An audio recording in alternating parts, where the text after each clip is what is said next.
Hi, I'm Erica Larson, and welcome to Podcast UNL. Unless you're making a silent movie, the audio is important. For example, you don't want your audio to sound like this. Unless you're making a silent movie, the audio is important. For example, you don't want your audio to sound like this. Poor audio can stem from many different factors, but the equipment you choose should be the first consideration when recording. To get good audio, you need good equipment. To make sure your audio is at its best, we will start by looking at some basic equipment for capturing high-quality audio. Here's Mark Hendricks, Media Specialist at IANR Communications and Information Technology, to give you an introduction. One of the most overlooked and important elements to any production is the quality of the audio, which is directly related to the correct use and selection of audio reproduction gear. Let's start by talking about microphones. There are thousands of microphones on the market, ranging from a few dollars to a few $1,000s. To get good audio quality, you want your microphone to meet some minimum quality standards. Name brands like Shure, AKG, and Audio-Technica ensure some degree of success in microphone selection, but a couple of good ways to determine microphone quality is to listen to the microphone in a good system and ask a professional like a sound engineer for suggestions. For general use, our recommendation is some sort of dynamic microphone. They are relatively tough and inexpensive, and they resist moisture. A classic example of this type of microphone is the Shure SM58, which is very common and costs around $90. There are also several types of polar patterns or directions in which the microphone picks up sounds. In most cases, a cardioid microphone is desired for interview and voiceover recording because it picks up sound only in the area above the microphone. This will help eliminate any ambient or background noise. There are also microphones that are designed just to pick up certain areas of the audio spectrum.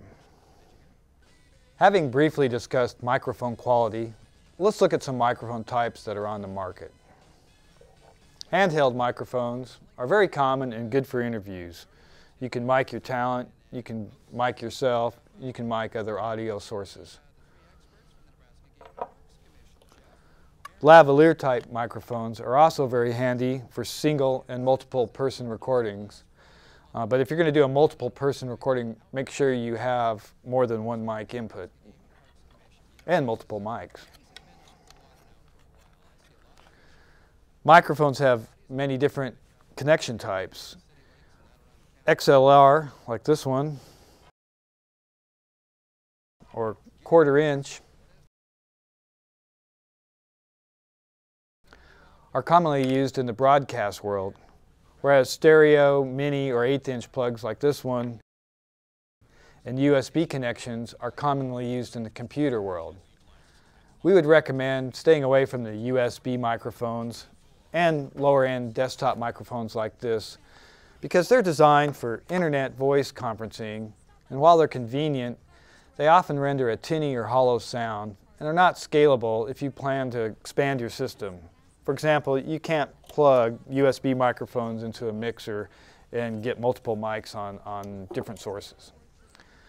Instead, we recommend a brand like Shure, Sony, or AKG with a professional XLR or 1/4 inch connection. You can buy adapters for your microphones at like 1/4 inch connections from XLR so that you can plug it into your computer or digital device, or you can purchase an inexpensive mic mixer and plug that mixer into your computer. Plus, a lot of mic mixers provide phantom power, and some microphones require that. Chances are, if you have a condenser mic, something like this, it is going to either require a battery or phantom power to operate. In some situations, you may want to also consider a windscreen. And frankly, in Nebraska, you always want to consider a windscreen because when you're outdoors, the wind's always blowing. There's many different types of windscreens, like this one that fits on top of this microphone, or a smaller one for a lavalier. Or if you really want to get super professional, there's this big dog here that you can use. There are several ways to record audio.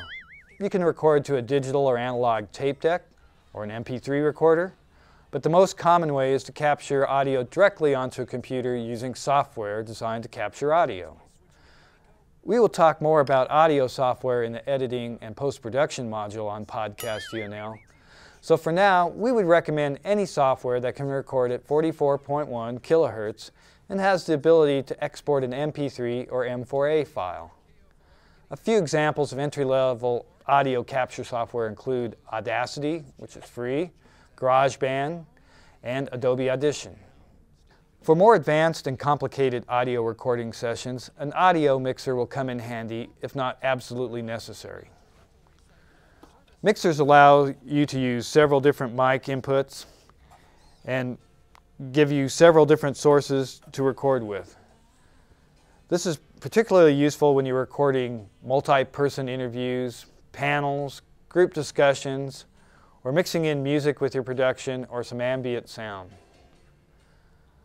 There are a wide range of audio mixers on the market, and your selection will vary based on your need and budget. Once again, it never hurts to ask a professional for a suggestion and listen to or rent a system before you buy it. You want to make sure it sounds good and meets your needs. You need to make sure that the audio mixer does not introduce any noise or hiss into your recording. So once again, listen to your audio closely, using different systems, perhaps even A/Bing them, and make comparisons and base your decision on the sound. Finally, we recommend a quality set of enclosure headphones, something like these that go all the way over your ear. Earbuds or open headphones won't cut it here. You need to eliminate the sound loss and isolate your ears from other sound sources, which can affect your perception of the sound level and quality. Hopefully we've given you some good tips on where to start when selecting audio recording hardware and gave you some ideas on what to look for when buying a microphone to meet your podcasting needs. Thanks, Mark. On the next episode of Podcast UNL, we will cover video equipment the same as we just did audio, emphasizing that both are fundamental to a great podcast. I'm Erica Larson, and thanks for watching.